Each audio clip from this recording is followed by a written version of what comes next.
shores of Nova Scotia to the rocks of Newfoundland, to the streets of Quebec City, I'll be your wandering man. From the Gulf Stream of St. Lawrence out to the prairie song, up in the Rocky Mountains, I'll be wandering on. I'm wandering on. I'm wandering on. Singing your song. I'm wandering on.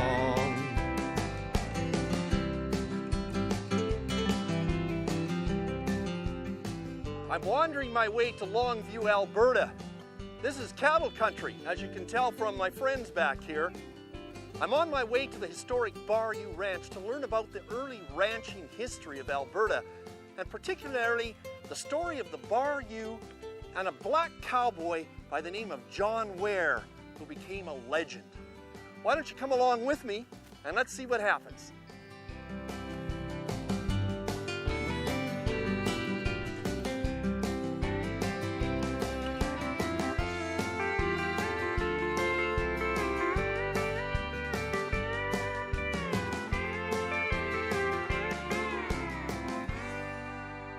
When I came to the old Bayou, I discovered that I was in a place where history had almost stood still. I knew just where to start my quest for the history of ranching. I went where the hungry tourists go, to the cowboy campfire for bannock and coffee. It was there I met with Simon Evans, author of a book on the history of ranching in Canada. The Bayou Ranch was one of a number of ranches that were established in 1882 in answer to some extraordinary opportunities to make money. Ranching stocks were like the, I don't know, high-tech stocks of the 2003 or something like that.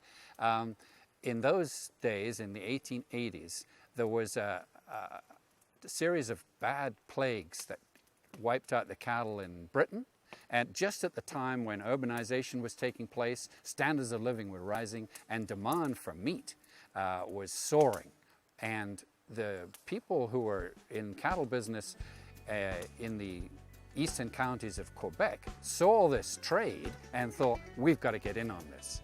And the key person here was Allen, one of the richest families in Canada. Allen put up the funds. A fellow called Fred Stimpson, who was a neighbor of his in the eastern townships, came west to prospect. He saw the chances that were represented by the endless grasses out here in Western Canada. And the Allens poured in the money. Stimpson had the ideas and chose the position. He chose this site here for the Bayou because there was water, there was shelter, and there was wood. Those were the three site characteristics. And also, it was off the beaten track. It was not right on the stage route, and therefore he thought, settlers won't bother us here. Tell us about the first cattle herd to come to the Bayou. Fred Stimpson came out to buy the first herd with his wallet, I imagine, stuffed with Allen dollars. And he started looking in Montana, but the prices had already escalated. It's one of those situations. The boys down in Montana realized these Canadians were looking for foundation herds. And so the price went up and up. It even caught the attention of the stock market in Chicago, and there's a neat little piece in a Chicago stockman's thing talking about the price rising. So Fred was very astute. He went further afield. He went over into Idaho, and there he managed to find a foundation herd at a very good rate. So the next thing was, how do you get these 3,000 some cattle back to the Bayou? You have to find a driving team. Fred himself was completely inexperienced. He didn't want to have anything to do with it. He wanted to hightail it back to Calgary and keep wheeling and dealing, make sure his leases come in. So he found a really good foreman, and the foreman had to look for some key personnel. Well, one of the people that he picked up at the last minute was a black cowboy. And this wasn't completely unusual down in Idaho, but it was pretty unusual. And but I think he must have been impressed with what people told him about John Ware and his capacity, and also his impressive physical persona. He was a huge giant of a man, and a good guy to have on your side, I think.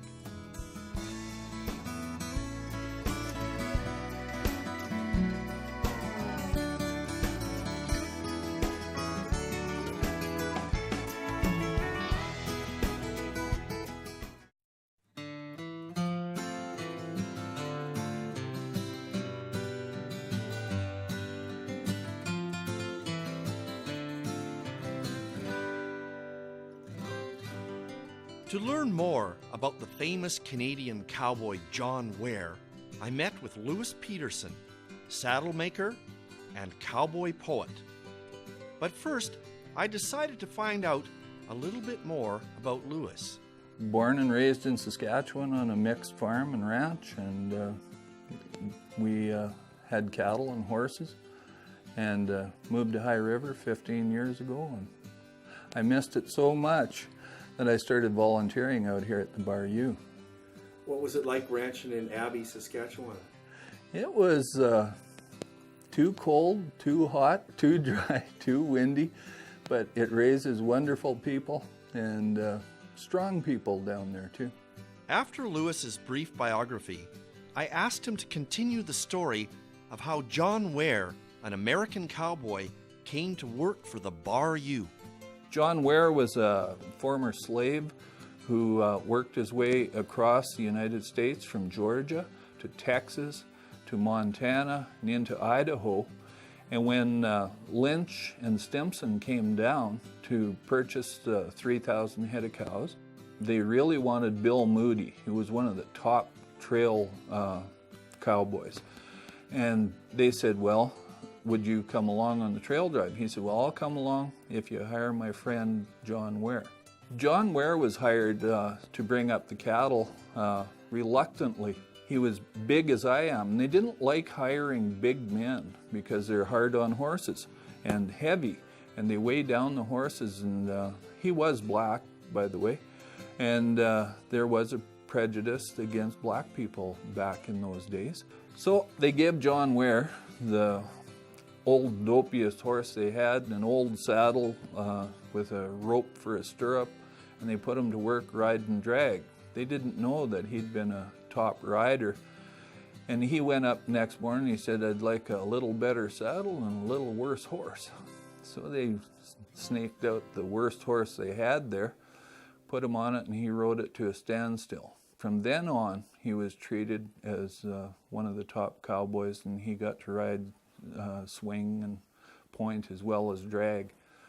And when they settled up here, there was a big blizzard that hit, and John Ware and the other cowboys went along with the cows down to the Old Man River, and they saved the herd. So when they asked Lynch who they would like to stay here at the Bar U, he said, well, you'd be a fool if you got rid of John Ware. And so they asked John if he would stay at the Bar U Ranch. And he said, well, I'll stay if my friend Bill Moody will stay too. So what goes around comes around. It just shows what kind of a man he was.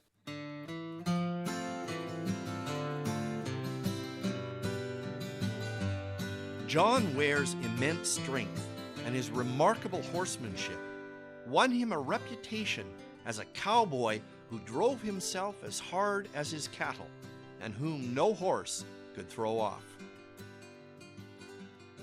His cowboy skills were legendary, but contrary to the popular Hollywood image of cowboys, John Ware was a gentleman, and he led an honest, moral life.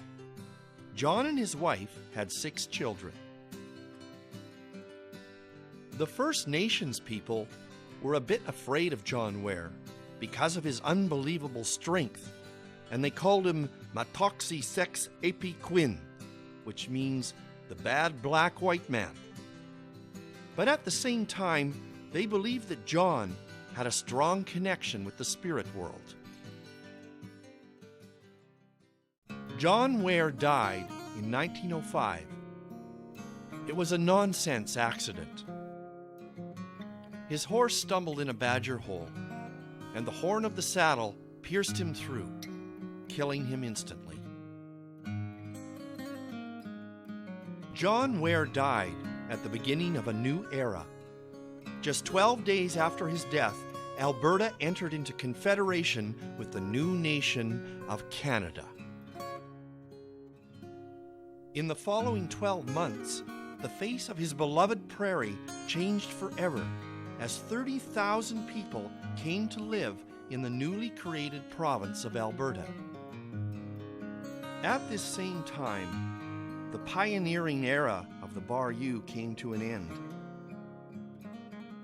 The new owner of the Bayou, George Lane, will soon make the Bayou a world-famous trademark. The growing family of Bayou ranchers will succeed in having the purest breed of Percheron horses in the world.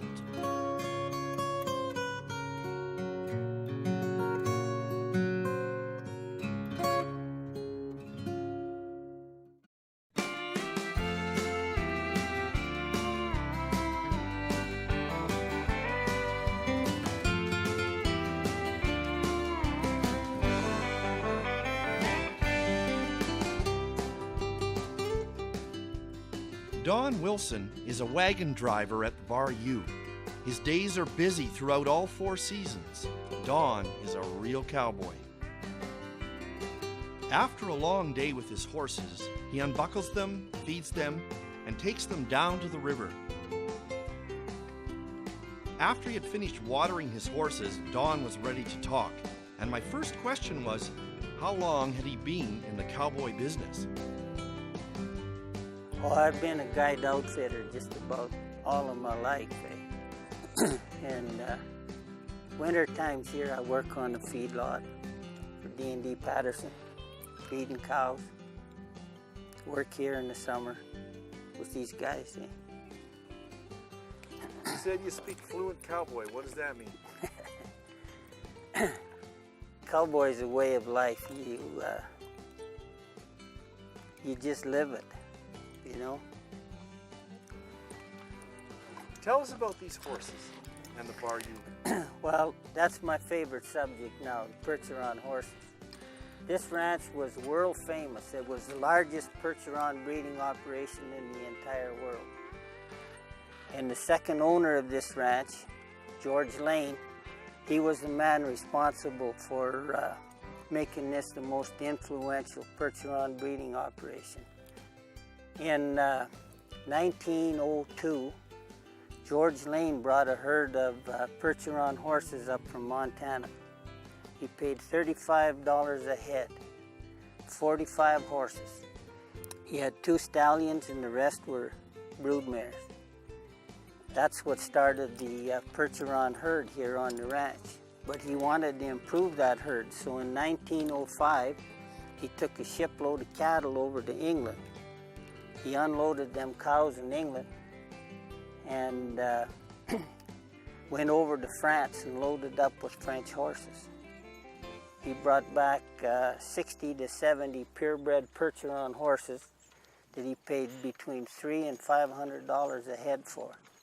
By 1911, George Lane had 900 head of purebred horses here on the ranch, 600 head of purebred Percheron broodmares. What about Percherons and the First World War? Well, most of the battles were fought in the Normandy area, as far as I can remember, and that borders right up on the La Perche area, France, where these horses come from. Their life expectancy on the battlefront was very short. They used them for pulling the big guns, hauling ammunition. You can't jump in the foxhole with one of these guys. They make a big target. Their life expectancy was 6 to 7 days. So when the war was over, you know, there weren't all that many of them left. And Europe, England included, needed draft horses desperately. They had grain, they had fields to harvest. No tractors yet. Everything had been, all their industry had been geared towards the war effort. And so horses were still in great demand. And when Lane started shipping horses back to Europe after the war, they were buying anything that had the Bar U brand on them. They didn't worry about papers or anything else. They were, the horses here were so well bred and so famous that a Bar U brand was enough to bring the highest price in Europe. What's this barn behind us here? Hey, that's the most important building on the ranch. That's the stallion barn. Over the years, George Lane had some of the most famous Percheron stallions in the world. 17 stallions lived in that barn. If you go in there and look around, you'll see that the walls on them stalls, they go all the way to the ceiling. Those horses weren't allowed to look at each other and make eye contact. You had 17 tons of testosterone in that building. You didn't want them glaring at each other.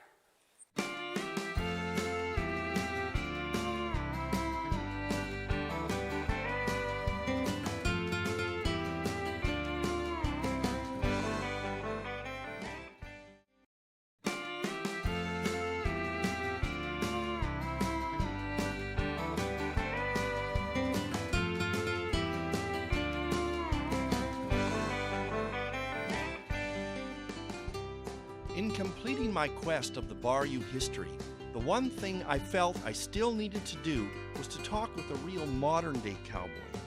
Fortunately, finding one at the Bar U was not hard at all. You started cowboying when you were 15 years old, and you've been at it for 3 decades. That's right. So what is it about the cowboy life that's made you choose this as a career? I don't know, it's just fun. You get to see a lot of open country, new country. You get tired of riding somewhere, you quit and go find someplace new to ride. Those old-time cowboys, I mean, what are the main things that they had to be concerned about when they're out working? The weather, working with the cows, the horses? The weather and not having a horse go down on you or something, get hurt out there by yourself. Same as what we worry about now, that you don't get in a wreck and get stuck out there by yourself. What does the horse mean to you in terms of your work? Good way to get around. He's a tool for the job, but some are like a crescent wrench and some are like a snap-on socket set. But they're, you don't want to be caught without one, whether he's a good one or a bad one. What are your favorite things about the cowboy life? Just the riding, open country, not having a boss poking down your neck all day long. You could just be out. You get a job to do and you figure out the best way you want to do it. That's the best part of it. You worked on ranches for 30 years? Yeah, ranches or feedlots. And what's kept you in this career? Don't know how to do anything else. Would you if you did? Would you leave it? I doubt it. No, I like it. My dad was one. My brothers were cowboys. Most parts of my family were cowboys, cousins and brothers and uncles. Yeah, just figured that was the thing to do. What's the Bar U ranch mean to you? What do you think of, what does this place mean, and to Canada? Oh, I think this is a great place. It's like the last of the big old ranches. There's a lot of history, a lot of cowboy here. We've got a herd for the old Bar U, and Big John Ware rides with us too. Gonna drift these cows to the northern sun, 'cause a cowboy's job is never done. Now Colonel Champ gave us quite a deal. 3,000 head is quite a steal. Tom Lynch and Abe and 10 cowhands Gonna drive this herd to the northern lands. And Big John Ware, he points the way. He'll lead us on to a brighter day. And Big John Ware knows what to do. Gonna make our home at the old Bayou. Got a shorthorn herd from Idaho. 700 miles still to go. We crossed the sun, left Helena town, 'cause Big John Ware won't let us down. We only made 10 miles today. Alberta's hills are far away. Milk River crossed and the blizzard struck. Got a drifting herd and a cowboy's luck. But Big John Ware, he points the way. He leads us on to a brighter day. And Big John Ware knows what to do. Gonna make our home at the old Bayou. 'Cause a Chinook blows for the kind and meek. Gonna drift our herd to Pakisko Creek. Gonna raise our cows in the foothill land. And the old Bayou's gonna be our brand. And Big John Ware, he points the way. He leads us on to a brighter day. And Big John Ware knows what to do. You can make your home at the old Bayou. You can make your home at the old Bayou.